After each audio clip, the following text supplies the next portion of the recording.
Bien, je vous propose de commencer le séminaire d'aujourd'hui. C'est un très grand plaisir d'avoir Christophe avec nous aujourd'hui. Je pense que tout le monde connaît Christophe, donc je ne vais vraiment pas le présenter longtemps. Je voudrais juste dire que c'est un des rares physiciens dans notre communauté à avoir deux casquettes très différentes et mettre ces casquettes avec beaucoup de gloire dans les deux cas.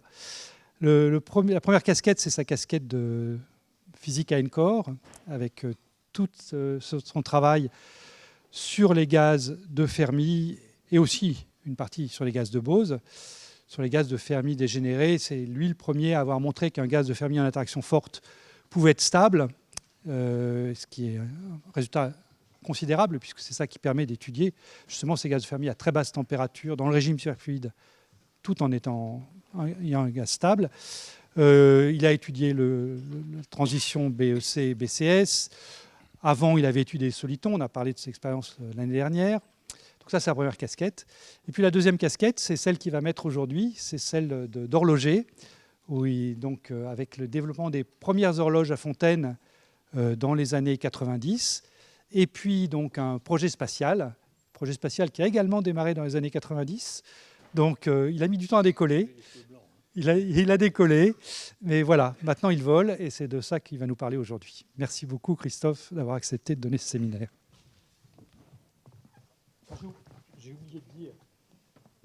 J'ai oublié de dire que Christophe a vu plein de prix et il est membre de l'Académie des sciences.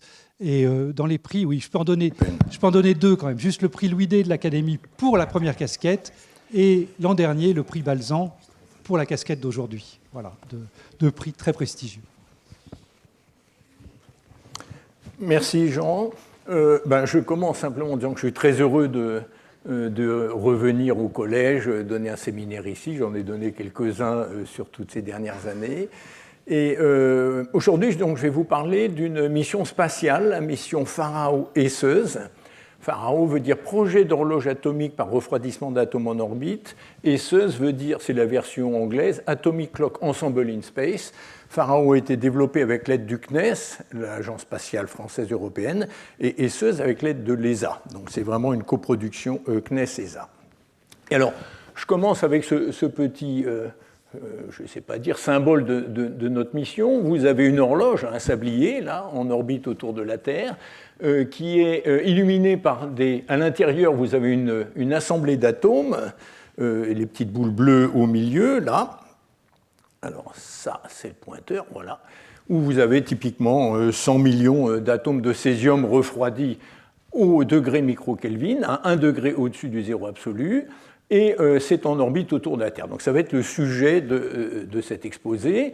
Au fond, vous avez le visage d'Einstein qui nous rappelle que il n'y a pas de temps absolu au sens de Newton, hein, c'est-à-dire que le temps qui s'écoule uniformément, le même partout sur Terre ou dans l'univers, c'est pas vrai. Hein, le temps dépend de l'observateur et de la répartition de matière autour de l'observateur. Et enfin ici la mécanique quantique, hein, qui est un des éléments essentiels pour réaliser une horloge atomique. Et c'est des franges d'interférence dont je vous montrerai leur origine dans cet exposé. Alors, pour commencer, je voudrais simplement juste remercier tous les gens qui ont contribué à cette mission et depuis longtemps. Je vois Philippe Laurent dans la salle, là. Je crois que Philippe a travaillé sur les fontaines dès 1993, quelque chose comme ça, et puis sur le projet Pharao, justement, dès sa genèse. Et c'est pour ça que je l'ai mis en jaune ici dans la liste. Hein. Ça, c'est les gens qui ont contribué le plus. Il y a la liste de tous les collaborateurs hein, qui ont travaillé sur la mission, mais ceux qui ont contribué à ce que je vais présenter aujourd'hui, hein, qui est seulement une partie de ce qui a été obtenu pour l'instant. Donc Philippe et François-Xavier et Hénaud du CNES, c'est eux qui font marcher l'horloge Pharao dans l'espace quotidiennement et qui maîtrisent absolument tous les aspects, tous les boutons de l'instrument. Luigi Cacciapotti, c'est le project scientist de l'Agence spatiale européenne, hein, qui coordonne tout ce beau petit monde.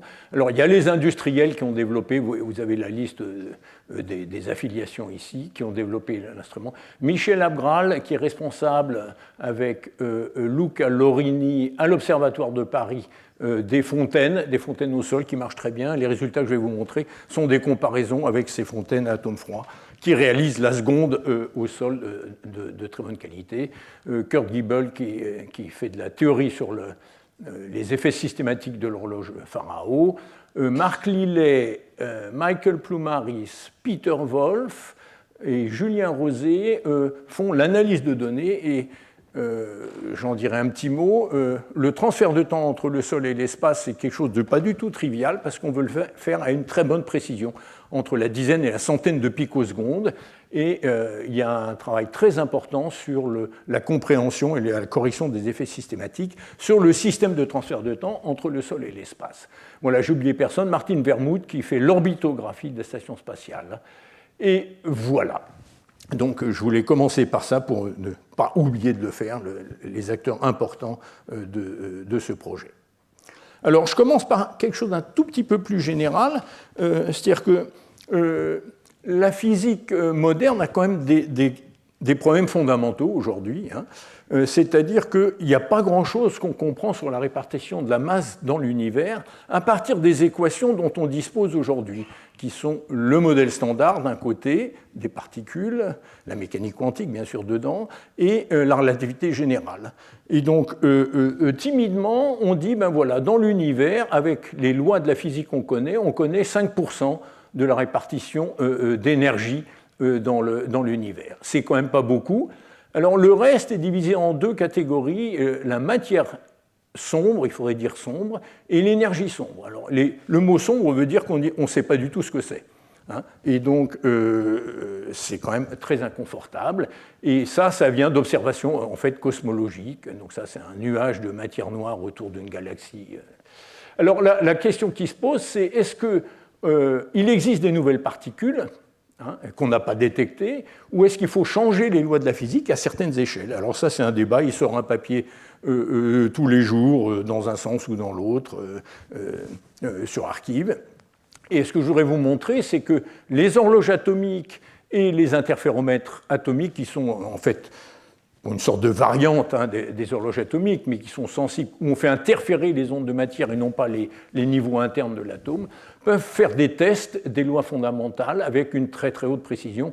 Un exemple magnifique, c'est les mesures qui sont faites dans une collaboration autour de Harvard et Yale sur la recherche d'un moment dipolaire permanent pour l'électron, hein, qui est dans le modèle standard, qui est incroyablement petit, mais dans d'autres théories alternatives, des théories supersymétriques, aurait une valeur non nulle. Pour l'instant, on trouve 0, mais les tests ont progressé énormément. Les tests de relativité, bien sûr, hein, je vais vous donner un exemple, hein, la mesure de l'effet Einstein, le redshift, le décalage gravitationnel des horloges, hein, ça peut être fait avec des horloges avec une grande précision.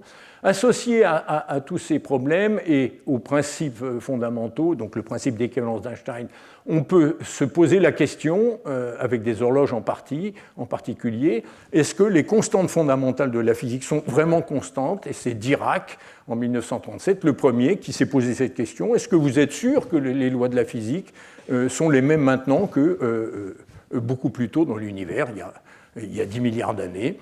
Et là, il y a eu beaucoup d'avancées récentes sur cette stabilité. Là aussi, on ne trouve pas encore de variation des constantes fondamentales, mais un niveau de quelques 10-19 par an autour de l'époque actuelle. On peut aussi chercher la matière noire, la matière sombre avec ces horloges.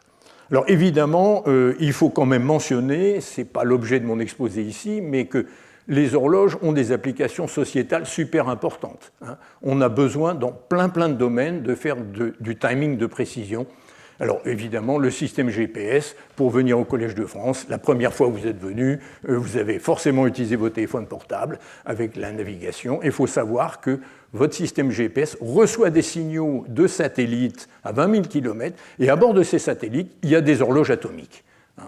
des horloges atomiques de haute précision, tout simplement parce que le temps de propagation de la lumière entre l'espace et votre récepteur, la vitesse de la lumière cc, c'est 300 000 km par seconde, et donc si vous faites une erreur d'une microseconde, par exemple sur le timing, eh bien vous allez faire une erreur de 300 mètres. Et donc il faut des bonnes horloges à bord des satellites GPS ou Galileo, qui est la version européenne. Alors, pour répondre à certaines de ces conditions, ces questions en physique fondamentale, l'espace est un environnement vraiment unique, parce que ça apporte des propriétés tout à fait intéressantes, et je voudrais en mentionner quelques-unes là. L'espace apporte la possibilité de faire des longues chutes libres.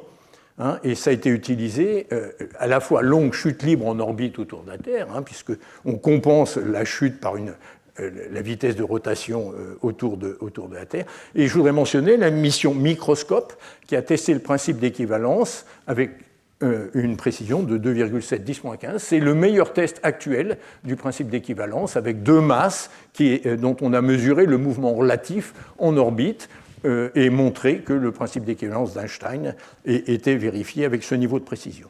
Je voudrais mentionner aussi des développements assez récents qui sont sur la Station spatiale internationale, que j'appellerai ISS dans cet exposé, l'expérience BECAL, qui veut dire Bose-Einstein Condensate in Space, où on arrive à faire des températures atomiques extrêmement basses dans la gamme des picokelvin. Et les gens cherchent à faire des interféromètres avec ces gaz d'atomes ultra froids, et la gravité en fait au sol, si on laisse ces atomes en chute libre, eh bien, ils acquièrent assez vite une vitesse importante, et c'est une perturbation pour faire des mesures de précision. Et dans les interféromètres atomiques, vous avez une séparatrice, les deux bras évoluent, on les recombine, et si j'appelle grand T le temps entre l'ouverture de la séparatrice et le temps avec lequel je recombine après, eh bien, on gagne en interférométrie atomique comme le carré de ce temps. D'où l'intérêt de passer au sol, où on fait typiquement une seconde, à l'espace, où on peut faire 10, 20 ou 30 secondes. On peut gagner quadratiquement vis-à-vis pour la précision de l'interférométrie atomique dans ces dispositifs. Alors, le suivant, voilà. Alors, évidemment, dans l'espace, l'atmosphère a disparu, et les télescopes comme Hubble et James Webb font des images absolument magnifiques des galaxies lointaines avec ces systèmes. Ça, c'est connu depuis longtemps, mais font des découvertes sur l'univers de plus en plus ancien de façon très intéressante. Et enfin, dans l'espace, vous pouvez faire des expériences à très très grande distance, et pour lequel vous avez une très forte réduction des perturbations gravitationnelles. La Terre est quelque chose de mobile, on le voit tout à chaque fois qu'il y a un tremblement de terre, il y a les marées, etc. Et quand vous éloignez de la Terre, vous pouvez être dans un environnement où les perturbations gravitationnelles sont très petites. Et là, je voudrais mentionner l'expérience en cours de développement qui s'appelle LISA, qui sera un détecteur d'ondes gravitationnelles dans l'espace, qui est prévu pour être lancé en 2035, peut-être un tout petit peu après, pour pouvoir détecter dans l'espace, sans les perturbations gravitationnelles qui sont au sol, les ondes de gravitation à basse fréquence dans la gamme du Hertz au millihertz. Et ça, c'est des fréquences qui sont précurseurs de ce que détectent aujourd'hui les détecteurs d'ondes gravitationnelles, qui détectent plutôt dans la gamme du kilohertz. Et donc, c'est simplement la fin de collapse entre deux trous noirs, par exemple.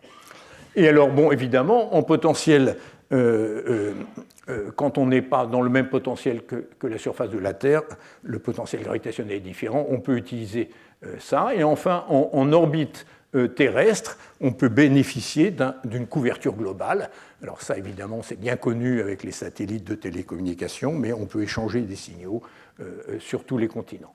Alors, donc, l'exemple de la mission Faro-SE, ce que je vais décrire maintenant, utilise plusieurs de ces propriétés, utilise la possibilité de faire un long temps de chute libre, la couverture globale, et puis le fait, on va tester le décalage gravitationnel, l'effet Einstein, en utilisant en propriété que le potentiel est différent à la surface de la Terre et dans l'espace. Alors, évidemment, tout ça, c'est merveilleux, mais il y a un prix à payer pour tout ça, c'est-à-dire que les développements d'instrumentation de pointe. Si on veut faire de la métrologie temps-fréquence développée, nécessite de qualifier des expériences d'atomes froids qu'on a développées au sol. Et ça prend du temps et de l'argent. Et donc c'est pour ça qu'il y a eu un certain temps entre la proposition du projet Farao et 16. Alors là, c'est la vraie proposition à l'ESA en 1997. On en parlait avant avec Jean et d'autres, et le CNES en 1991-92. On a fait des expériences préliminaires dans l'avion, dans la Caravelle 0G, et Philippe avait fait des expériences dans l'avion Airbus en microgravité pour montrer la faisabilité de ce différent type d'instruments. Alors on est tout content parce qu'après 25 ans de développement dans l'industrie, la mission a été lancée le 21 avril dernier à Kennedy, et donc j'y reviendrai dans une seconde. Et donc ce qu'on va faire, on va effectivement mettre à bord de la station spatiale une horloge à atomes de césium. Donc je vous rappelle que l'atome de césium est à la base de la définition actuelle de la seconde du système international. On utilise la transition dans le niveau hyperfin fondamental et on dit qu'une seconde, c'est 9 192 631 770 périodes d'oscillation du champ électromagnétique qui correspond exactement à une transition entre les deux niveaux de l'atome. Et donc, avec cette horloge, on va faire des tests de physique fondamentaux, dont l'effet Einstein, et puis on va utiliser la capacité de relier entre elles différents instituts qui possèdent des horloges à atomes froids, que ce soit dans le domaine micro-ondes ou dans le domaine optique, j'y reviendrai après. Donc, on aura sur différents continents des antennes qui vont pouvoir échanger des signaux avec la Station spatiale internationale, et donc je vais vous montrer un peu les détails du hardware qui est là-haut, échanger. Il faut que ça soit à la fois des signaux montants et descendants pour compenser les fluctuations de l'atmosphère et de l'ionosphère. Ça, j'y reviendrai tout à l'heure. Voilà, alors la mission SES en quelques transparents. On a eu un lancement par SpaceX qui a un module Dragon qui vient s'attacher à la Station spatiale internationale, et là, un bras manipulateur canadien va nous transférer sur le module européen Columbus, et ça, c'est une image CAD de notre petite palette qui fait environ 1 mètre cube, et je vous montrerai les photos tout à l'heure. Et donc, avec cette palette, on va échanger des signaux avec des antennes micro-ondes au sol, comme je viens de dire sur la transparence précédente, mais aussi dans le domaine optique, avec des lasers qui envoient des impulsions ultra courtes. Ça s'appelle European Laser Timing Signal, avec des stations laser qui servent à mesurer la distance Terre-Lune, par exemple. On peut aussi tirer sur la Station spatiale internationale, mais il faut diminuer la puissance des faisceaux laser. Et donc ces terminaux au sol sont reliés soit à des fontaines, soit à des horloges optiques, soit à des masers. Et alors tout ça, c'est piloté par le CADMOS à Toulouse, donc c'est un centre de contrôle qui se trouve à Toulouse, en France, et les données vont de Toulouse à Columbus, au centre de contrôle de la NASA, et tout ça, ça échange des données montantes et descendantes, donc les télémesures et les télécommandes montantes et télémesures descendantes. Voilà, juste le schéma principal. Bon, qu'est-ce qu'on a à bord de cette plateforme ? On a un ensemble de 2 horloges, l'horloge Farao ici, et je vous montrerai les détails, donc ça fait à peu près 90 cm de long, ce tube, dans lequel on va faire toute la physique de l'horloge à atomes froids. La source laser est dessous, un ordinateur de contrôle et des antennes pour communiquer avec le sol. Là, c'est une antenne GPS qui s'appelle GNSS parce qu'elle marche à la fois pour GPS et Galileo, qui permet de faire l'orbitographie de notre plateforme sur la station spatiale, et le lien micro-ondes avec les antennes du lien micro-ondes, et donc la Terre pointe en haut ici, vous le verrez sur les images. Voilà, donc ça, c'est ce qui a pris pas mal de temps à développer. La masse totale 240 kg, la puissance totale 600 watts, tout à fait adaptée à une palette externe du module Columbus. Voilà, au moment du montage, donc la régulation thermique est faite avec des heat pipes, des caloducs finalement, qui vont dissiper l'énergie dans l'espace. Et là, au fond, vous voyez une partie du maser. Et voilà, donc le 21 avril, j'étais heureux d'aller à Kennedy, le cœur un petit peu pincé, parce que ça fait beaucoup de bruit au lancement, il y a des crépitements et tout ça. On se dit, bon, tout a été testé, vibré avant, mais quand même. Et puis, c'est un spectacle magnifique parce qu'il y a 2 choses magnifiques. Il y a le lancement, Et puis le module inférieur des fusées SpaceX revient sur Terre. Et donc on voit la lumière des réacteurs, ça, la séparation des deux étages. L'étage 2 continue, le module Dragon continue, puis on finit par le perdre à l'œil à environ 300 km quand c'est assez clair, on ne voit plus rien. Et puis on voit le module inférieur qui revient sur Terre, qui fait de l'ionisation dans l'air et qui revient. Et puis à un moment donné, cette ionisation dans l'air disparaît. Et puis, à peut-être 3 ou 4 km au-dessus du pas de tir, eh bien, la fusée réallume ses moteurs pour ralentir et se poser. Et ça se fait dans un silence absolu. On voit la lumière arriver, la fusée se pose, et après on entend un mur du son, bang, bang, 2 murs du son en fait, très très intense, et la fusée est posée là. Donc je vous encourage à aller voir un lancement à Kennedy. Il y en a maintenant pratiquement un par jour. SpaceX lance des fusées comme ça, 1 à 2 fois par jour maintenant. Et donc ce jour-là, j'ai eu droit à 2 lancements, un le matin à 4 h du matin, et l'autre le soir à 8 h 30. Alors bref, notre palette esseuse, elle est ici dans le module Dragon. On ouvre le capot au-dessus, là, et puis le bras manipulateur canadien, que vous voyez ici, vient prendre tout doucement le cube esseuse, ici, qui est à peu près cubique, comme j'ai montré, le détache de cette plateforme et vient l'attacher ici. Donc là, c'est un bout du module Columbus, je vous montrerai une autre photo. Ici, pointant vers la Terre, donc en dessous, là, vous voyez bien que c'est la Terre, pour pouvoir échanger les signaux électromagnétiques entre l'espace et la Terre. Donc il y a un film, on voit tout ça sur film. Alors le film, c'est très très lent, ça bouge de quelques centimètres par heure, ils font ça très très prudemment. Et donc, voilà. Et donc ça a été très bien fait. Merci à la NASA et à SpaceX d'avoir installé le module européen Pharaoh sur le module Columbus. Alors, quelques mots sur l'horloge Pharaoh, qui a été designée essentiellement avec le LTE, qui s'appelait le CIRT à l'époque, donc Philippe Laurent, André Clairon, bien sûr, toute l'équipe du CIRT, par nous-mêmes un petit peu au LKB. Et donc l'idée, c'est d'avoir une zone de refroidissement d'atomes ici. Donc là, on a un réservoir de césium. Ici, on a une vapeur de césium. Et on capture les atomes dans la vapeur directement, dans une mélasse optique. On n'a pas de champ magnétique du tout dans cette zone-là. On lance les atomes tout doucement dans un dispositif où là, il y a une cavité de Ramsay, avec 2 zones d'interaction. Il y a une zone de préparation, mais je ne rentre pas dans les détails. Une première zone d'interaction ici, une deuxième zone d'interaction ici. Le dispositif est 22 cm ici.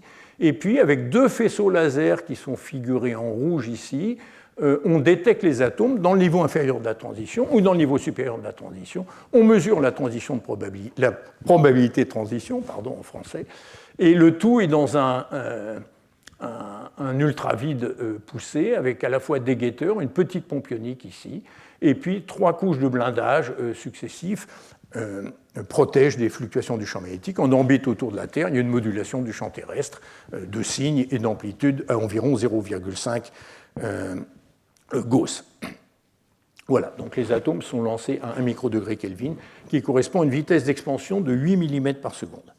Alors, c'est amusant de comparer le design de Pharaoh, que je viens de vous montrer, à la première horloge à césium qui a été réalisée en 1955 en Angleterre, au Royaume-Uni, par Essen et Paris. Et voilà leur dispositif, c'est à peu près la même chose. Ça fait environ 1 mètre de long. Vous avez un four ici, la première zone d'interaction ici avec la micro-ondes, la deuxième zone d'interaction ici, le champ terrestre est compensé par ces bobines-là, et puis un détecteur ici.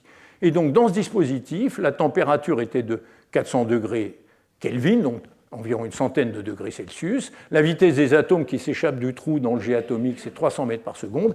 Et la résonance, la largeur de la résonance, 300 Hz, c'est le spectre que vous voyez ici, c'est une frange d'interférence de Ramsay. Je vous montrerai un peu plus tard d'autres exemples. Et ça, c'était obtenu en balayant un quartz multiplié convenablement à la fréquence de 9,2 GHz. Et alors, dès ce premier papier, les gens ont montré qu'avec le rapport signal sur bruit de ce dispositif, la stabilité était de 10-9, bien meilleure que la définition de la seconde de l'époque ou de la journée moyenne sur la Terre, qui était avec des fluctuations de 10-8. Donc la définition de la seconde à l'époque, c'était ce nombre-là fois la durée de l'année tropicale 1900. Donc c'est une définition pas très très commode à utiliser 50 ans après. Et donc il a fallu quand même une douzaine d'années pour que la seconde du système international soit redéfinie à partir de cette horloge à césium. Et c'est aujourd'hui encore le cas, bien que les horloges optiques maintenant pointent le bout de son nez, et je terminerai là-dessus dans mon exposé. Alors dans Pharao, au lieu de lancer à 300 mètres par seconde, on lance à 30 cm par seconde ou même moins. Et donc là, on gagne un facteur 1000 en fait. Et donc on a mesuré des largeurs de résonance de 1/3 de Hertz ici, donc 1000 fois plus étroite que dans le dispositif. Donc le goal l'objectif de stabilité de Pharao, c'est 10-16 dans l'espace, comme pour les fontaines au sol. Les fontaines au sol font même des stabilités dans la gamme des 10-17, quelques 10-17. Et donc vous voyez, si on regarde de 1955 à 2026, en 71 ans, on a un gain de 7 ordres de grandeur dans la précision entre 10-16 et 10-9. Et avec les horloges optiques, on ira encore 2 ordres de grandeur au-delà. Donc ça, c'est pour vous montrer la vitesse d'évolution de ces mesures de précision. Alors, un tout petit peu de description technologique, parce qu'il y a des gens qui font des atomes froids dans la salle, et pour vous montrer l'effort qui a été réalisé, ça a été réalisé par la société Sauderne, dans lequel Philippe Laurent, ici présent, a passé plusieurs années de sa vie à aller leur apprendre comment on réalisait des diodes laser et pour manipuler les atomes et les mettre à résonance pour pouvoir refroidir et piéger les atomes. Et donc voilà, donc c'est un banc optique qui fait environ 20 kg, 30 watts de puissance, et le volume total c'est 30 litres. Et donc on est assez content parce qu'on a eu 15 années d'opération sans aucun ajustement manuel, aussi bien sur Terre que dans l'espace. Donc dans l'espace, ça a fonctionné 1 an et 1 mois, comme disait Jean tout à l'heure, et ça marche très bien. Il faut retoucher de temps en temps l'injection des lasers esclaves, mais donc là vous avez des diodes laser à cavité étendue, des diodes esclaves, des modulateurs acousto-optiques, des piézos pour aligner les fibres. On n'était pas sûr qu'il n'y aurait pas un vieillissement, et donc on peut pivoter la tête de fibre pour pouvoir recueillir la lumière émise par les diodes laser, et puis des moteurs, des photodiodes et des peltiers couleurs. Voilà. Et puis le tube césium, donc là on voit un des blindages, donc la partie détection est ici à gauche, la partie capture et refroidissement ici. Ça a été vibré. Le film est assez impressionnant, ça fait un bruit terrible, mais ça marche dans l'espace. Voilà. Et à l'intérieur, le point central, c'est une cavité de design particulière, parce que, à la différence des fontaines au sol, où les atomes passent dans la cavité à la montée et à la descente, ici, on a une seule cavité, les atomes sont en vol libre dans une seule direction, et il faut donc bien s'assurer que la phase dans la première zone est rigoureusement la même que dans la phase de la deuxième zone. J'y reviendrai. Voilà, donc SES est installé sur le module européen, ici, c'est cette boîte-là, avec ses antennes, ça communique avec le sol, et bon, il faut quelqu'un au sol pour recevoir toutes ces commandes et toutes ces télémesures. Donc voici la salle de commande. Alors Philippe, je ne sais pas où tu es sur la photo, mais donc on a eu au moins pendant les 3 premiers mois des opérateurs 7 jours sur 7, 24 heures sur 24 pour recevoir les données, vérifier que tout marchait, éviter des pannes ou des choses importantes. Et à Toulouse, je mentionne aussi qu'on a le stockage des données et l'acquisition des données se fait ici au CADMOS. Alors, 2 jours après l'installation, la température était bonne. Philippe nous envoie un transparent, une photo avec des atomes froids dans la détection. Ouf!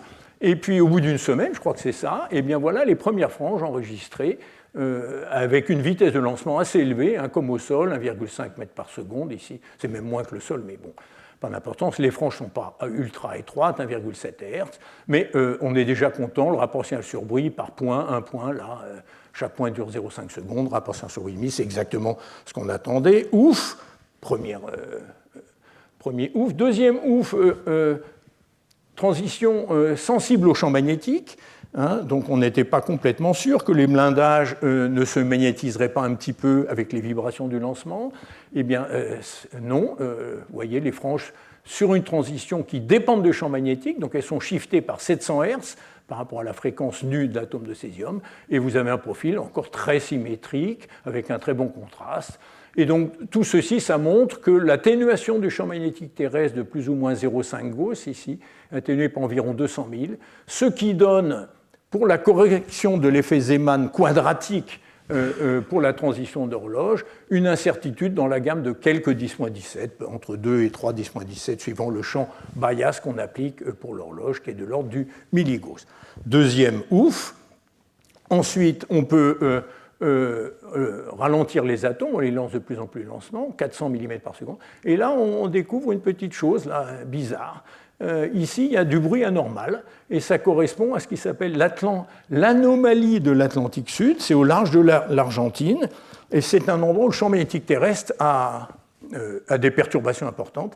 Et la ceinture de Van Allen autour de la Terre, qui protège en fait la Terre de radiation et de particules chargées, est beaucoup plus fine à cet endroit-là. Et on a du bruit aussi bien sur l'oscillateur à quartz qui est utilisé pour balayer la fréquence que sur la zone de détection. Alors bon, maintenant, on sait, c'est des bruits très très rapide, hein, donc c'est facile à enlever sur les temps de vol, c'est facile à enlever par un software qui vient d'être uploadé sur la station spatiale dans l'ordinateur de Faro. Ceci dit, il faut quand même se méfier de ces petites choses-là, parce qu'on ne veut pas acquérir une erreur de phase pendant la traversée de l'Atlantique, de cette anomalie de l'Atlantique Sud. Alors, on peut lancer les atomes encore plus doucement, 150 mm par seconde ici, et là on a encore un très bon rapport signal sur bruit, et là comme je l'ai dit, les franges sont de 0,3 Hz, donc 3 fois plus fines que dans les fontaines au sol. Voilà. Alors on peut lancer encore un petit peu moins rapidement, et ça c'est en cours, il faut bien éliminer ces glitches de l'anomalie de l'Atlantique Sud. Alors, cette horloge c'est bien joli. D'ailleurs, les Chinois avaient fait voler une horloge en 2018 à Rubidium avec des atomes froids, mais ils n'en avaient rien fait. Donc l'intérêt d'une horloge, c'est de la comparer à une autre horloge. On ne fait rien avec une horloge toute seule, hein. Sauf lire sa montre, mais on la compare avec notre œil à ce moment-là. Et donc, on a un système de temps, d'échange de temps. Je ne vais pas rentrer trop dans les détails, mais juste pour vous dire qu'on a un système dans le domaine micro-ondes avec une onde montante et une onde descendante en bande KU. Hein, donc la voie descendante est à 14,7 GHz, la voie montante est à 13,4 GHz. Et donc, grâce à ce système, on peut compenser, en principe, très bien, l'effet Doppler du premier ordre, hein, parce qu'on est à la fois montant et descendant, et toutes sortes de défauts sur la symétrie du lien si l'émission et la réception sont bien coordonnées. Les fluctuations de l'atmosphère, par exemple, elles sont en mode commun, montant et descendant. Donc c'est une méthode de voie qui est bien connue. Hein. On le fait dans des fibres optiques au sol aussi. On mesure l'aller-retour et on divise les fluctuations par 2 et on a les fluctuations sur le trajet simple. Donc le principe est très simple. La mise en pratique est beaucoup plus complexe. Et je ne rentrerai pas trop dans les détails, mais juste pour vous donner quelques ordres de grandeur, on module les signaux à environ 100 coups par seconde, hein, et ce qui permet, ça s'appelle le code. Et puis on a aussi une porteuse qui est la plus haute en fréquence. Pourquoi ? Parce que plus on monte en fréquence, plus on a une meilleure résolution sur la phase. Hein. Donc on a une période de 67 picosecondes, et si on a un bon rapport signal sur bruit sur la phase, eh bien on aura une fraction de ces 67 picosecondes, et ça c'est une très bonne façon de mesurer les décalages de temps. Voilà, donc on fait des mesures à 80 millisecondes par point. Voilà, donc ça a été développé par TimeTech essentiellement, avec un soutien de Airbus et de RMS. Alors un point important, c'est qu'on a jusqu'à 4 utilisateurs simultanés pour faire des comparaisons entre le sol et l'espace. C'est-à-dire qu'on peut en même temps avoir 4 dispositifs au sol qui reçoivent les signaux et émettent des signaux. Il faut les distinguer, bien sûr, pour ne pas les mélanger. Donc voilà le graphe. Les terminaux du lien micro-ondes, donc le lien micro-ondes s'appelle MWL, les terminaux terrestres, Ground Terminals, on en a 7 plus 1 qui est transportable. Et ils sont installés, on en a 4 en Europe, un au LTE bien sûr, un au NPL en Angleterre, un à la PTB et un à l'observatoire de Wetzel qui fait des tirs laser. Donc là vous avez une image du terminal sur le toit de l'observatoire à Paris. Hein. Là c'est la tour Montparnasse dans le fond. Et puis là vous avez 3 trajectoires successives de l'ISS qui vous montrent qu'avec la rotation terrestre, eh bien, les passages successifs sont décalés et vous pouvez détecter 3 ou 4 passages successifs. Puis après, il y a un temps mort d'environ une journée et vous avez à nouveau des passages de la station spatiale au-dessus de votre tête. Et comme l'orbite de la station spatiale, la période orbitale, c'est 5400 secondes, vous voyez, 1h30 à peu près, eh bien, vous avez typiquement 3 passages successifs, et puis après ce petit temps mort, de façon que la rotation de la Terre vous permette à la station spatiale de repasser au-dessus de vous. Par exemple, ici, ça passe au-dessus des États-Unis. On a 2 terminaux aux États-Unis, un en Californie au JPL, un à East Boulder, Colorado, un terminal au Japon, NICT, et puis les 4 terminaux en Europe que je viens de mentionner. Donc voilà les images, l'installation sur le toit. On a un radome autour de l'antenne, stabilisé en température pour ne pas acquérir de décalage de phase dû aux fluctuations de température. Donc en voilà un autre qui est installé. Ben, c'est le deuxième à Paris, justement. Celui-là, c'est celui du JPL. Vous voyez la Californie un petit peu aride, à Pasadena. Celui-là, c'est celui du NIST à Boulder, Colorado, où il y a les horloges de Juni, les horloges optiques de très haut niveau. Il y a aussi une fontaine. Et puis celui-là, c'est celui du Japon, qui n'est pas encore en fonctionnement. Et le dernier, celui de la PTB, qui en... Alors les derniers, celui du NIST, de la PTB, il ne marche que depuis une semaine. Donc on n'a pas encore pu échanger beaucoup de signaux avec eux. Les premiers qui ont marché, c'était celui à Paris, et puis celui au JPL. Mais au JPL, ils n'ont pas de très bonnes horloges, ils n'ont que des masers, et je vous donnerai un exemple tout à l'heure. Voilà, donc on a un système qui est pratiquement opérationnel quand ils nous remettront le jus à bord, parce qu'en ce moment, le jus a été coupé pour installer une autre plateforme. Voilà, donc l'horloge spatiale va être comparée à des fontaines au sol, des fontaines à césium, ou aussi des fontaines à rubidium. Et donc, vous voyez ici une des fontaines qui a joué un rôle très important dans les données que je vais vous montrer maintenant.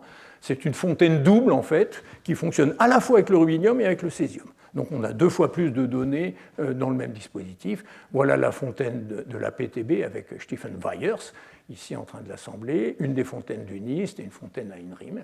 Alors là, j'insiste, ce qui est important avec ces fontaines, c'est que le temps atomique international est piloté par ces fontaines, et le Bureau international des points et mesures génère ce qu'on appelle le temps coordonné universel, qui permet de réaliser la seconde exactement la même, avec une certaine incertitude, dans tous ces laboratoires. Et on va utiliser cette propriété dans une minute pour mesurer le redshift. C'est-à-dire qu'on va, avec l'UTC de l'Observatoire de Paris, on va comparer l'écoulement du temps dans la fontaine à césium au sol, à Paris, avec l'écoulement du temps de l'horloge Faraó dans l'espace, dans un potentiel gravitationnel différent.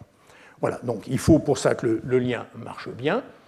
Alors là, j'ai un petit paragraphe de bonnes et mauvaises nouvelles. Il y a eu des bonnes nouvelles et des moins bonnes nouvelles. Comme souvent dans les missions spatiales, il y a des surprises, des choses qui marchent moins bien. Et alors, on a été très bien impressionné. On a une très bonne stabilité de température de la plaque de base. Ça, c'est très bon pour Faraó. Les lasers restent verrouillés pendant plusieurs semaines. Deuxième bonne nouvelle, jusqu'à aujourd'hui au moins, les micro-vibrations ne perturbent pas l'horloge Faraó. Nous craignons que les astronautes, d'abord, font de la gymnastique tous les jours. Ça crée des micro-vibrations. Ça module le temps d'interaction des atomes dans la cavité de Ramsay. Et pour les vitesses les plus basses, ça peut faire une perturbation de l'horloge. Alors, l'horloge à atomes froids, comme je l'ai montré, marche très bien. La deuxième bonne nouvelle, c'est que l'orbite est très très bien déterminée par le récepteur JAVAD qu'on a à bord, qui est un récepteur double GPS Galileo, qui est installé sur notre palette, et l'orbitographie restituée par l'organisme allemand, DLR, et Martin Vermuth, et il nous donne l'orbite au niveau du mètre, ou même un petit peu en dessous du mètre comme précision, ce qui est 10 fois mieux que ce qu'on attendait, Et ce, malgré des données, des gaps de données, et la station spatiale n'est pas du tout un satellite facile à modéliser parce qu'il y a ces grands bras solaires qui font la taille d'un terrain de foot, et la pression du Soleil et toutes sortes de choses. Il y a du drag aussi le long du mouvement. Et l'orbitographie est faite avec une très bonne pression, même quand il y a des changements d'attitude. Et ça, c'est très important pour la continuité des données que je vais vous montrer sur la précédente, les prochaines slides. Alors, les mauvaises nouvelles, il y en a deux, une plus grave que l'autre. La première qui nous a fait stresser pas mal, c'est que le maser n'a pas voulu s'allumer. Bon, beaucoup de choses avaient été faites au sol dans les tests, mais...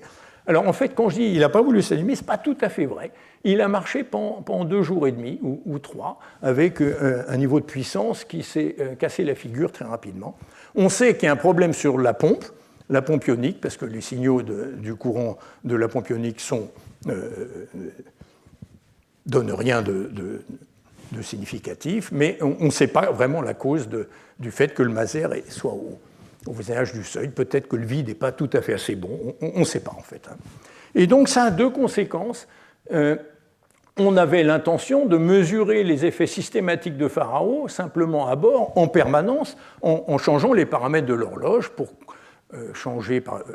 On sait qu'il y a des déplacements collisionnels entre les atomes et on change la densité et on voulait mesurer ça très rapidement en permanence avec le maser. Boum, ça on ne peut pas le faire. On peut le faire seulement avec des comparaisons avec le sol. Et puis une chose un peu plus subtile, c'est qu'on avait une boucle d'asservissement du quartz de Faraó. Bien que ce soit un très très bon quartz, on l'améliorait au temps long par un asservissement sur le maser. Le maser n'est pas là, donc on ne peut pas faire ça. Ça veut dire qu'il faudra qu'on moyenne, pour avoir les objectifs scientifiques qu'on veut faire sur Faraó, il va falloir moyenner plus longtemps. Mais heureusement, l'horloge Faraó marche très bien, le lien marche très bien comme je vais le montrer. Et donc, le point clé, c'est que l'exactitude de Faraó dans l'espace sera seulement déterminée par des comparaisons de phase et fréquence entre l'espace et le sol. La deuxième nouvelle, mais qui est moins grave, parce qu'on est en train de travailler dessus, mais c'est qu'on a un bruit en bande S à cause de multipass. Alors, qu'est-ce que c'est le multipass? C'est des effets d'interférence, et c'est des effets d'interférence entre les missions. C'est l'antenne qui émet a une partie de son signal, très faible partie de son signal, qui rebondit sur les panneaux solaires ou sur les autres objets qui sont installés sur la station spatiale, et ça fait un signal qui vient d'un autre point, et ça interfère, en amplitude bien sûr, c'est des interférences, et ça crée une modulation de phase, et on a un excès de bruit en bande S qu'on ne voyait pas sur les essais au sol, ce qui nous empêche de retrouver exactement le cycle. Donc il faut faire ça à une fraction de 67 picosecondes. On ne peut pas retrouver exactement un cycle à cette période en bande KU. On a un bruit qui est de l'ordre de 1,5 fois ce cycle. Donc la centaine de picosecondes. Mais avec ça, on peut quand même travailler parce qu'on fait du transfert de temps. Et le transfert de temps, plus on éloigne la base entre la mesure d'instant initial et la mesure d'instant final, meilleure est la détermination de l'écart de temps et donc de la fréquence qui est la dérivée de l'évolution de la phase en fonction du temps. Voilà. Donc malgré tout ça, on a fait des premières comparaisons avec un bruit statistique, seulement statistique ici, au niveau de 2,5 10-16. Et là, il y a des travaux en cours de calibration, etc., pour essayer de s'approcher de un cycle. Voilà, donc je vais vous montrer maintenant les premiers efforts pour faire un test du décalage gravitationnel des horloges, l'effet Einstein, donc un tout petit historique.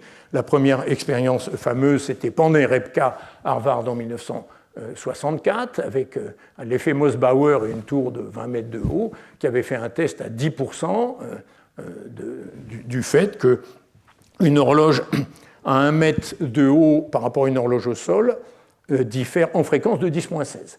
Donc sur 20 mètres, ça faisait 2 10-15, c'est ce qu'ils ont mesuré avec une très belle expérience d'effet Mossbauer.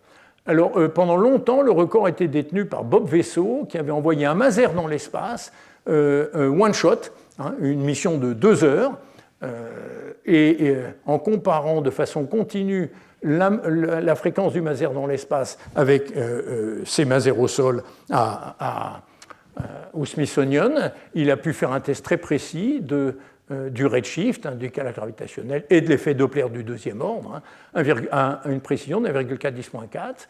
Alors ensuite, ça a été fait pour des expériences de démonstration, pour montrer que les horloges optiques étaient très sensibles. Le groupe de Wineland, en 2010, a soulevé une horloge de 30 cm et a vu que le décalage correspondait à 3-10-17, mais ce n'était pas un test très précis à 30%. Le test le plus précis à ce jour est venu des satellites Galiléo. Il y a des satellites Galiléo qui ont été mal lancés, qui ont été lancés sur une orbite elliptique, et en utilisant les horloges et la modulation du redshift à cause de l'orbite elliptique, donc quand il y a une modulation du redshift finalement, en analysant les données des horloges à bord, donc c'est le groupe de l'observatoire, Pacum Delva, Peter Wolf et collègues, dans ce PRL de 2018, ont montré que c'était compatible avec la relativité générale à 2,5, 10.5. Plus récemment, avec des horloges optiques, Katori, en 2020, avec la tour télécom de Tokyo, qui fait 450 mètres de haut, a comparé une horloge à strontium au sol à une horloge à strontium à 450 mètres de haut, et a pu mesurer au voisinage du sol le décalage gravitationnel au niveau de 10.4. Et puis pour finir, je mentionne qu'une très belle expérience qui montre la sensibilité des horloges optiques aujourd'hui, c'est ce papier du groupe de Juni Agila, dans ce papier où ils ont vu le décalage gravitationnel sur un nuage qui fait seulement 1 mm de haut. Donc, vous voyez, c'est un nuage de strontium, voilà l'image par absorption imaging, donc vous avez l'unité, donc moins 0,5 mm, plus 0,5 mm. Il a mesuré la fréquence des atomes de la moitié supérieure ici et comparé à la fréquence des atomes de la moitié inférieure sur un seul millimètre de hauteur. Et là, avec une résolution de quelques 10-20, une résolution alors relative, ce n'est pas une horloge à 10-20, c'est une horloge différentielle à 10-20, il a pu tester le redshift, mais c'était une manip de démonstration de la très très haute sensibilité pour le redshift. Alors évidemment, quand on va dans l'espace, sur la station spatiale, on a 400 km de distance. On a bien plus que les horloges optiques ici. Et donc voilà les chiffres qui s'appliquent à la station spatiale. Orbite 450 km. L'effet Doppler de vitesse de rotation 7 km par seconde. Donc on a un effet Doppler du premier ordre gigantesque, 2,10.5. L'effet Doppler du deuxième ordre, qui est le fameux ralentissement des horloges dans un référentiel en mouvement par rapport à un référentiel fixe, c'est le V2 sur 2C2 de cette formule que je vais commenter dans une seconde. Celui-là est assez grand, donc c'est un ralentissement, donc c'est moins 3,10 en valeur relative de fréquence delta nu sur nu. Le redshift que l'on cherche à tester, lui, il est plus petit, un facteur 6 plus petit, avec un signe opposé. Donc c'est un blue shift, comme on dirait, un décalage vers le bleu, 5,10-11. Et donc, vous voyez tout de suite que pour bien mesurer ce terme-là, il faudra bien connaître l'orbitographie, donc à la fois pour connaître le potentiel et à la fois pour connaître la vitesse avec suffisamment de précision pour enlever le terme d'invariance de Lorentz, le terme de relativité spéciale, qui lui est très bien connu. Donc on peut le considérer comme très bien vérifié. Voilà, donc après l'orbitographie doit être faite à mieux que 10 mètres par seconde, donc c'est discuté dans cette série de papiers, donc Blanchet, Duchesne, Astronomie and Astrophysics 2011. Alors voilà la formule qu'on utilise pour faire la comparaison espace-sol. C'est une partie complètement simplifiée, donc je vous renvoie à ces papiers pour plus de détails. Alors j'appelle tau le temps propre. Le temps propre réalisé par une fontaine à césium au sol, tau G, ground, et tau S, le temps propre réalisé par l'horloge Faraó dans l'espace, tau S. T, c'est un temps coordonné, c'est-à-dire je vais émettre un signal à l'instant T, et suivant la ligne d'univers de ma station Sol par rapport à un référentiel centré au centre de la Terre qui ne tourne pas, c'est ça mon référentiel de base. Donc c'est ce temps coordonné. Et donc ça va être la somme de deux termes, le terme de l'effet Einstein, le U sur C2, donc c'est la différence des potentiels entre le satellite XS à la position du satellite XS et la position de la station Sol XG, donc c'est cette différence de potentiel qui est ce qu'on appelle le redshift, et puis l'effet Doppler du deuxième ordre qui correspond à la différence de vitesse entre la vitesse au sol, de la fontaine au sol, et de Faraó dans l'espace. Voilà. Et ça, c'est valable jusqu'à un petit taux de 1 sur C4. Il n'y a pas de terme cubique dans cette comparaison. Voilà, et donc le lien micro-ondes à deux voies est là pour éliminer l'effet Doppler du premier ordre, hein, et puis l'effet Sagnac qui est inclus en fait dans cette formule. Donc, avec une horloge, quelques chiffres, avec une horloge à 1 ou 2 10-16, donc il nous reste à montrer que l'exactitude de Faraó dans l'espace est dans cette gamme-là, on espère viser 1 10-16. On peut faire un test du redshift à 2 ou 3 parties par million, qui sera un gain d'un facteur 10 par rapport au test existant. Alors voilà les données, quasiment les premières données, où on trace ici, donc en octobre, comparaison, et toutes mes comparaisons que je vais montrer là vont être faites avec les horloges en fontaine du CIRT. Donc qu'est-ce qui est ploté ici? C'est l'écart de phase, hein, donc le décalage de phase entre l'horloge Faraó dans l'espace et l'UTC, le temps universel coordonné, réalisé à l'Observatoire de Paris, c'est-à-dire la définition de la seconde par La Fontaine à l'Observatoire de Paris, enfin l'UTC réalisé à l'Observatoire de Paris, qui est plutôt un maser, je devrais dire. Et donc là, ce qu'on voit, c'est que sur 14 jours, on a les points rouges qui sont les résultats de mesure. Rappelez-vous, 3 passages par jour, donc là on a à peu près 3, ici on en a 4. Hein, donc ça, c'est les mesures faites par un passage qui dure environ 5 minutes au-dessus de l'Observatoire de Paris. Et puis, le système est cohérent en phase, hein, donc la phase continue à évoluer. On voit que ça fait une très belle droite. On a retranché le terme de relativité principale parce qu'il est gigantesque. Sinon, on ne verrait pas des choses au niveau de 10-14 comme il y a ici. Donc on a retranché l'effet relativiste le plus gros parce qu'il est à 10-10. Hein. Donc pour voir les petits détails, il faut faire cette soustraction d'évolution de phase. Donc comme vous savez, une phase n'a pas d'unité. Hein, et donc ce qu'on voit, c'est l'évolution temporelle de la phase, et on voit que cette phase change de 2,5 10-8, 3 10-8 ici en haut, sur une durée de 14 jours. Voilà. Et donc là, vous avez dφ sur dt, ça vous donne une fréquence. Et donc on mesure ainsi la différence de fréquence entre Faraó dans l'espace et l'UTC à l'Observatoire de Paris. Et dans ce cas particulier-là, c'est 2,314, 10-14, avec une barre d'erreur de 6, 10-16. Alors, ce n'est pas ces chiffres qui sont intéressants.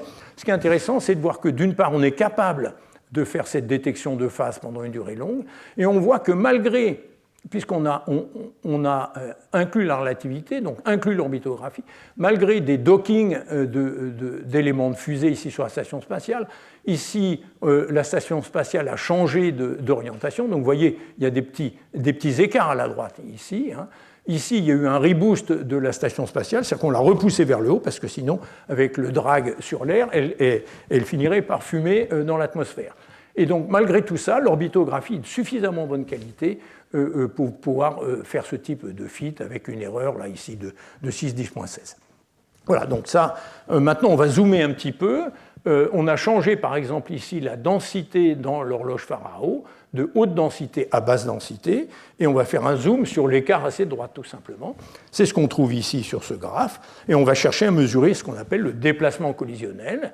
Et donc, à ce jour-là, hein, 60 985, on a changé la densité. Et là, vous avez les points de mesure successifs. Alors, avec l'UTC réalisé par le Maser à l'Observatoire de Paris en noir, la courbe du bas, avec Faraó, la fontaine à rubidium, la courbe intermédiaire, et Faraó, la fontaine à césium, qui est celle qu'on veut utiliser pour le redshift, en bleu, ici. Donc, vous voyez, on fit avec une droite à gauche, on fit avec une droite à droite, et on trouve le changement de la fréquence, qui vaut ici 3,8 10-15, plus ou moins 4 10-16. Et ça correspond au déplacement collisionnel pour cette vitesse de 640 mm par seconde.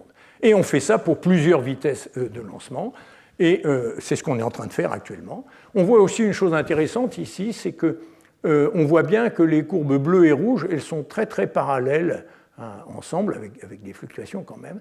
Et donc les deux fontaines sont meilleures que l'UTC. L'UTC, tel qu'on le réalise à Paris, il a des bosses beaucoup plus, ce qui n'est pas complètement surprenant. Donc on se compare directement en fait aux fontaines, et l'UTC est là pour faire des comparaisons plus internationales, comme je vais le montrer après. Alors, où en est-on vers le test du redshift? Voici la prédiction faite par la prédiction par la relativité générale qui inclut les deux termes de relativité.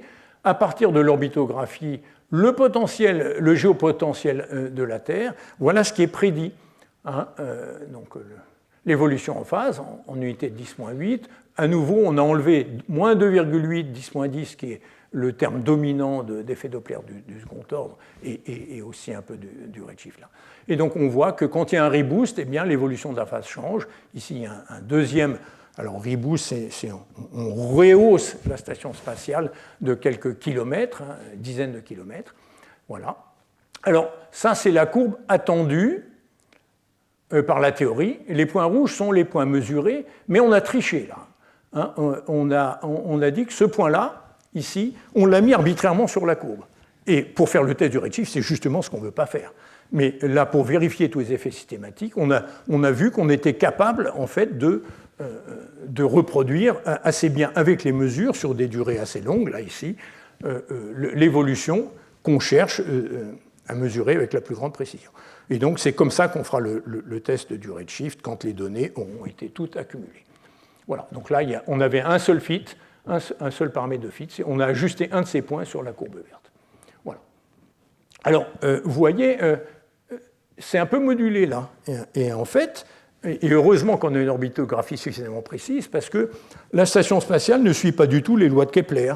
Il y a de la friction, il y a une modulation, il y a du drag d'un côté ou pas. On voit qu'on a une modulation de l'orbite de 0,3%. Qui se traduisent ici par une modulation des effets relativistes qui sont à la période de l'ISS 5400 secondes.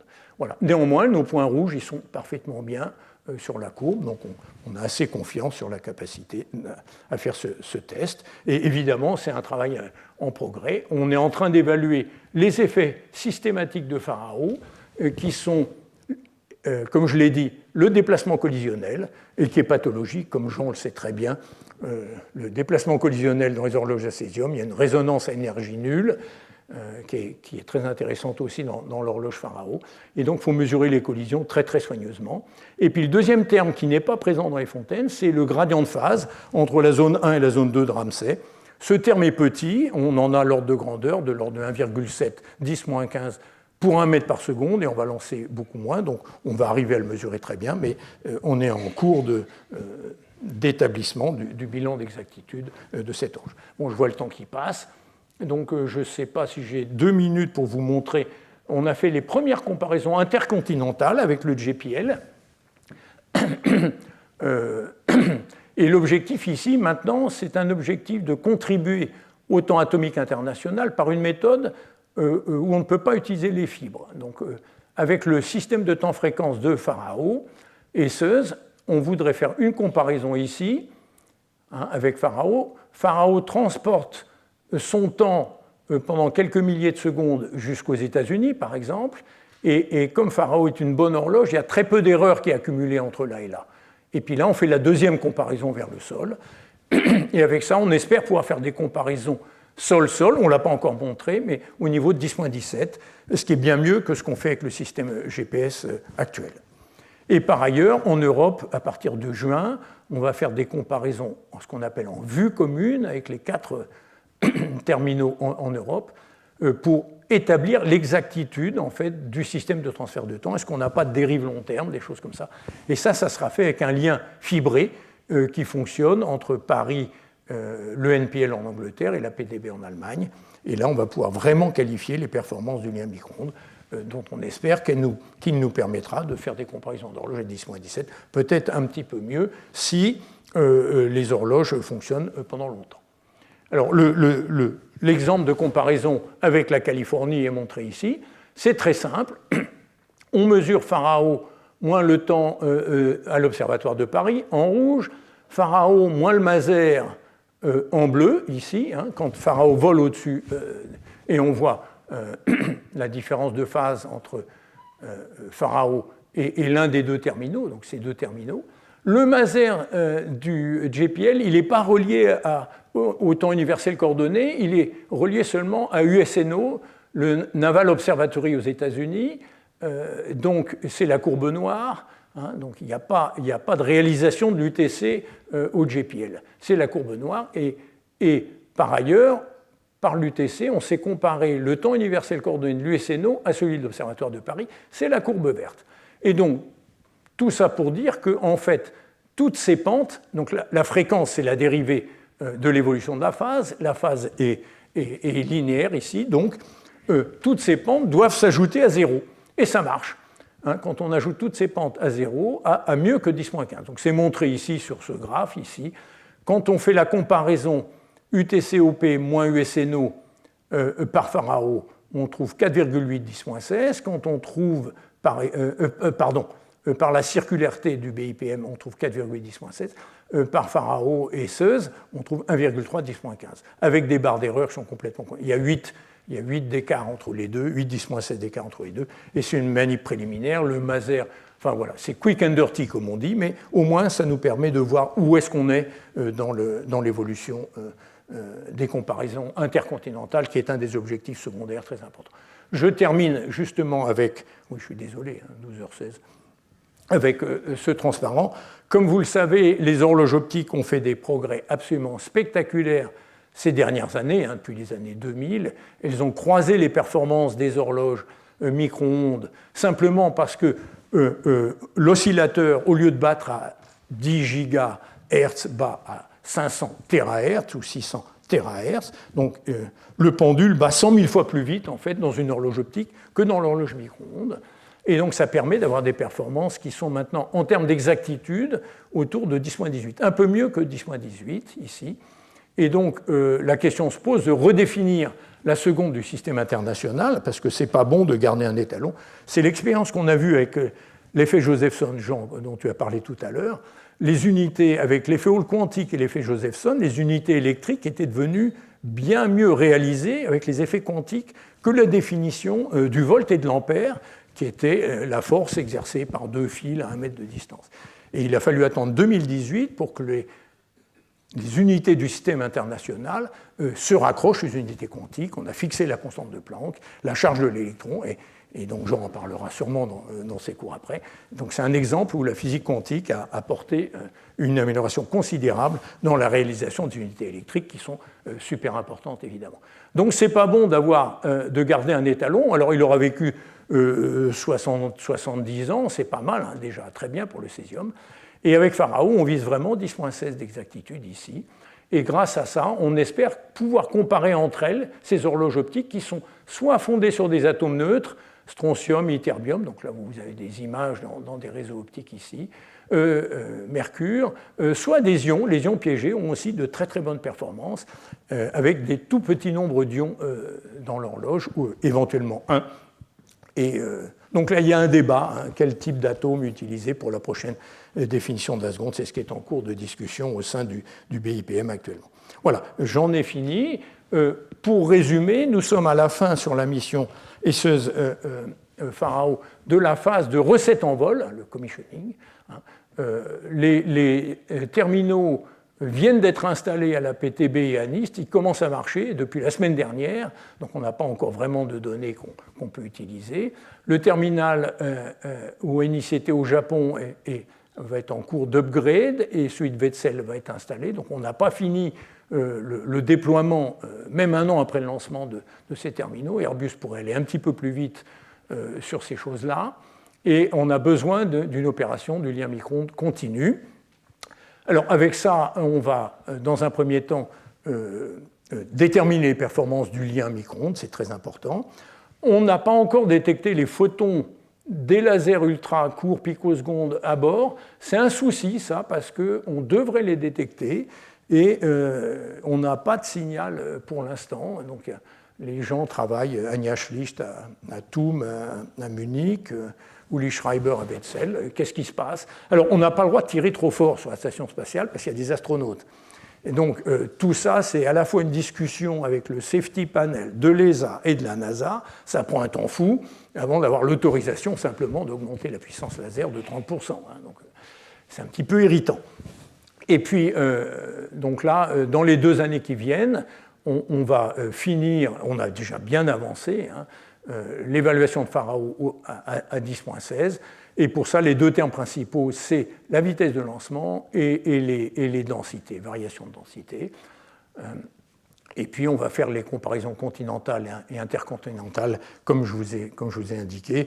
Et à partir de ces données, là, j'ai donné juste l'exemple du redshift, mais on peut utiliser la modulation de la Station spatiale internationale autour de la Terre pour faire des recherches de matière noire ou de variabilité des constantes fondamentales, à la fois en mettant en réseau toutes ces horloges optiques et en utilisant l'orbitographie de la Station spatiale internationale. Je vous remercie pour votre attention et pour terminer, 2 points importants. On a, grâce au prix Balzan, on a 2 postdoc positions qui sont disponibles au LTE pour nous aider sur la data analysis parce qu'il y a beaucoup de données et beaucoup de travail pour interpréter ces données. Voilà, et puis là, c'est les logos de tous les contributeurs. Je vous remercie pour votre attention.